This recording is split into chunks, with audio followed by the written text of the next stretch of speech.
నమస్కారం ప్రజలారా, మా యూట్యూబ్ ఛానల్. నా పేరు రాజు. ఆంధ్రప్రదేశ్లో కూటమి ప్రభుత్వంపై వైసీపీ ప్రభుత్వం చేస్తున్న కొన్ని ఫేక్ ప్రచారాలు కూటమి ప్రభుత్వానికి తలనొప్పిగా మారినాయి. వాళ్ళు చేసే అబద్ధాలు 10 సార్లు చెప్పడం అది నిజమని ప్రజలు నమ్మే స్థితిలో ఉన్నారు. అలాగే 2019లో అధికారం లేక రాకముందు వైఎస్ఆర్సీపీ చేసిన కొన్ని అబద్ధ ప్రచారాలు కూడా ప్రజలు నమ్మారు. వైఎస్ వివేకానంద రెడ్డి గారిని తన సొంత మనుషులతోనే సంపించుకొని దీన్ని చంద్రబాబు నాయుడు గారు మీదేసి ప్రజల్లో సింపతి పొందారు.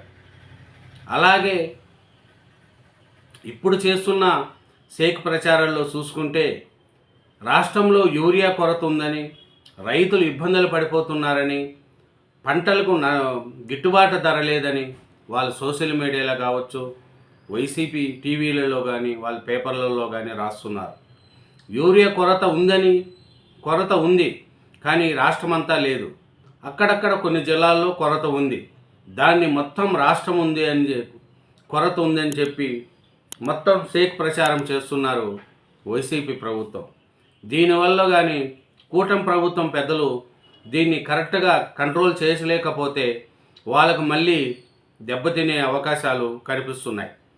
కాబట్టి వైసీపీ చేస్తున్న ఈ ఫేక్ ప్రచారాల మీద ప్రజల్లో కొంతమంది ఈ అబద్ధాన్ని 10 మాటలు చెప్పడం వల్ల కూడా కొంతమంది ప్రజలు నమ్మే స్థితిలో ఉన్నారు.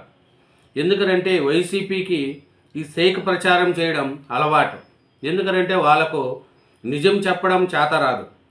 ఆంధ్రప్రదేశ్ని డెవలప్ చేద్దాము, ముందుకు పోదామనే ఆలోచన ఉండదు. ఎంతసేపు ఎగ్జాంపుల్ చూడండి, అమరావతి మీద వర్షం వస్తే అది చెరువులు అయిపోతుంది.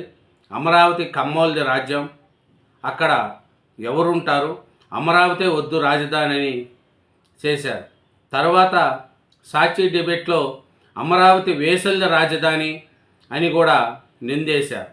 అలాగా మొన్నొచ్చిన వర్షాలలో అమరావతిలో నీళ్లు నిలిస్తే అమరావతి మునిగిపోతుంది, బోట్లు వేసుకొని తిరగాల అని కొంతమంది వైసీపీ పెద్దలు అంబటి రాంబాబు గారు లాంటి వాళ్ళు చేశారు. సాక్షి మీడియాలో కానీ సాక్షి పేపర్లో కానీ ఎక్కడో నీళ్లు తెచ్చి సముద్రం అక్కడ మునిగిపోయిందని చూపించారు. అలాగే పులివెందుల్లో జరిగిన జెడ్పీటీసీ ఉప ఎన్నికల్లో బీహార్లో జరిగిన రిగ్గింగ్ పోస్టులు చూపించి పులివెందుల్లో రిగ్గింగ్ చేస్తున్నారనేది కూడా ఫేక్ ప్రచారం చేశారు. అలా 1 కాదు 2 కాదు ఎన్నో ఫేక్ ప్రచారాలు చేస్తున్నారు. దీన్ని కూటమి ప్రభుత్వం కానీ సరిగా చంద్రబాబు నాయుడు గారు కానీ లోకేష్ గారు కానీ పవన్ కళ్యాణ్ గారిని దీని మీద కంట్రోల్ చేయకపోతే వాళ్ళు అబద్ధాన్ని 10 సార్లు చెప్తారు. ఎందుకంటే వైసీపీ వాళ్ళకు ఉండే గుణం అదే. లేని అబద్ధాలు 10 సార్లు చెప్పడం, ప్రజలు ఏదో ఇబ్బందులు పడిపోతున్నారు, సూపర్ 6 అమలు చేయట్లేదు అని చెప్పిందే చెప్తూ ఉంటారు. కాబట్టి కూటమి పెద్దలు కూడా దీన్ని గమనించుకోవాలా. ఎందుకంటే కూటమి ప్రభుత్వం వచ్చిన తర్వాత మొత్తం అన్నీ చేస్తుందని నేను చెప్పట్లేదు. చేసిన వరకు కొన్ని చేసుకుంటూ ముందుకు పోతుంది.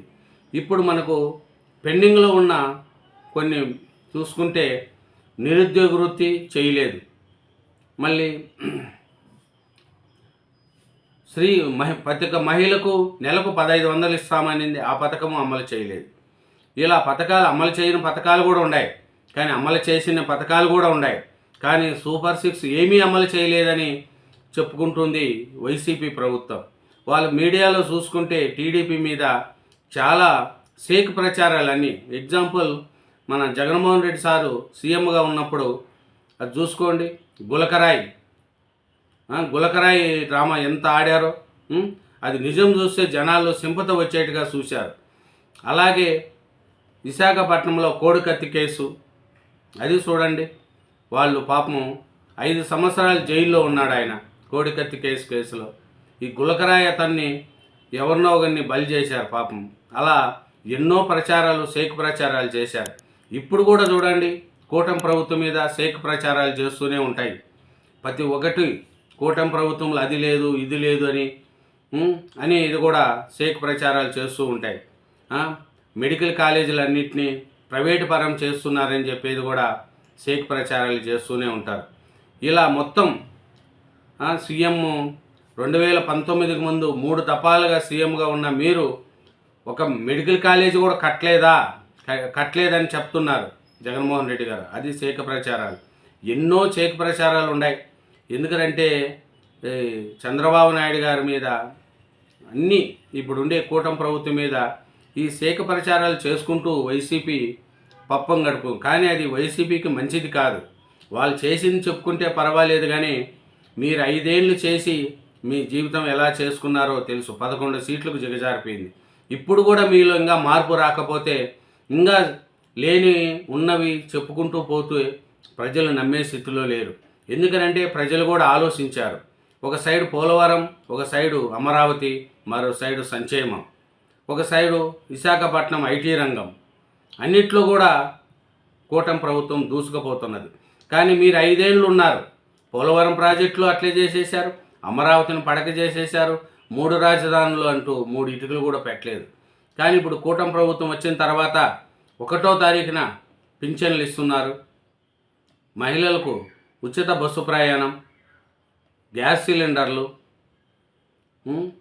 రైతులకు తల్లుల ఖాతాలో డబ్బులు, ఇలా ఒక్కొక్కటి ముందుకు చేసుకుంటూ పోతున్నారు. ఇంకా విశాఖపట్నంలో చూస్తే ఐటీ రంగం డెవలప్ చేసుకుంటూ ముందుకు పోతున్నారు. అలాగే నారా లోకేష్ గారు కూడా ఐటీ రంగాన్ని ముందుకు తీసుకెళ్తున్నారు. కానీ మీద 5 ఏళ్లలో ఉన్న ఐటీ శాఖ మంత్రి ఏం చేశాడో, ఏం కంపెనీలు తెచ్చాడో మీకే తెలిసి ఉంటుంది. కాబట్టి కూటమి ప్రభుత్వం పెద్దలు వైఎస్ఆర్సీపీ చేస్తున్న ఫేక్ ప్రచారాన్ని, వాళ్ళు చెప్తున్న అబద్ధాలను తిప్పి కొట్టకపోతే మళ్ళీ ఇబ్బందులు పడే రోజులు వస్తాయి. ఎందుకంటే వాళ్ళు చేసేటి అన్నీ కూడా కొన్ని అబద్ధాలు 10 మాటలు చెప్తూ ఉంటారు. కానీ ఇది వైసీపీకి కలిసి వచ్చిన కాలం. ఎగ్జాంపుల్ వివేకానంద రెడ్డి గారిని చూడండి, వివేకానంద మర్డర్ కేసు చూడండి. ఆ వివేకానంద గారి మర్డర్ కేసులో ఏం జరిగిందో ఏమో, వాళ్ళ ఇండల్లోనే వాళ్ళ ద్వారానే అతను చనిపోతే చంద్రబాబు నాయుడు గారి మీద నిందేశారు. అట్లాగే ఇప్పుడు చూడండి లిక్కర్ స్కామ్ చూడండి. ఆ లిక్కర్ స్కామ్లో అంతమంది అరెస్ట్ అవుతూ ఉంటే కూడా లిక్కర్ స్కామే జరగలేదు, చంద్రబాబు నాయుడు గారు కావాల్సిందే అరెస్ట్ చేపిస్తున్నారు అని రాస్తున్నారు పేపర్లో. చూడండి, వాళ్ళు అది నిజమని చెప్పినా కూడా అది అబద్ధమనే రాస్తారు. లిక్కర్ స్కామ్ జరగనే లేదు, చంద్రబాబు నాయుడు గారు కావాల్సిందే మిమ్మల్ని ఇరికిస్తున్నారని పదే రాస్తూ ఉంటారు. పదే వాళ్ళు ఎవరిని అరెస్ట్ చేసినా అక్రమ అరెస్ట్ అంటారు, ప్రతి ఒక్కరిని అక్రమ అరెస్ట్ అంటారు. లిక్కర్ స్కామ్ కావచ్చు, అక్రమ అరెస్ట్ అంటారు. లిక్కర్ స్కామే జరగలేదని ఇప్పటికీ వాళ్ళు బగాయించుకుంటూ ఉంటారు. అలా కూటమి ప్రభుత్వం మీద వైసీపీ చేస్తున్న ఈ అబద్ధాలను నిజం అయితే వైసీపీ మళ్ళీ కూటమి ప్రభుత్వానికి చాలా తలనొప్పులుగా ఉంటాయి. దీని మీద కూడా చంద్రబాబు నాయుడు గారు గట్టిగా సీరియస్గా తీసుకోవాలా. నారా లోకేష్ గారు కానీ, పవన్ కళ్యాణ్ గారు కానీ దీని మీద కానీ దృష్టి పెట్టకపోతే ప్రజలను అబద్ధాలను నిజం చేసే పనిలో వైసీపీ వాళ్ళు ఉన్నారు. వాళ్ళు సోషల్ మీడియాలో ఎంతసేపు చంద్రబాబు నాయుడు గారి గురించి వాళ్ళు అబద్ధాలను నిజాలుగా చేస్తూ చూపిస్తున్నారు. కాబట్టి ఈ అబద్ధాలని నిజము నమ్మేలోపు కూటమి ప్రభుత్వం మేలుకోవాలనేదే కోరుకుంటున్నా. Thank you very much. ఛానల్ను సబ్స్క్రైబ్ చేయండి, నా వీడియోను లైక్ చేయండి. Thank you.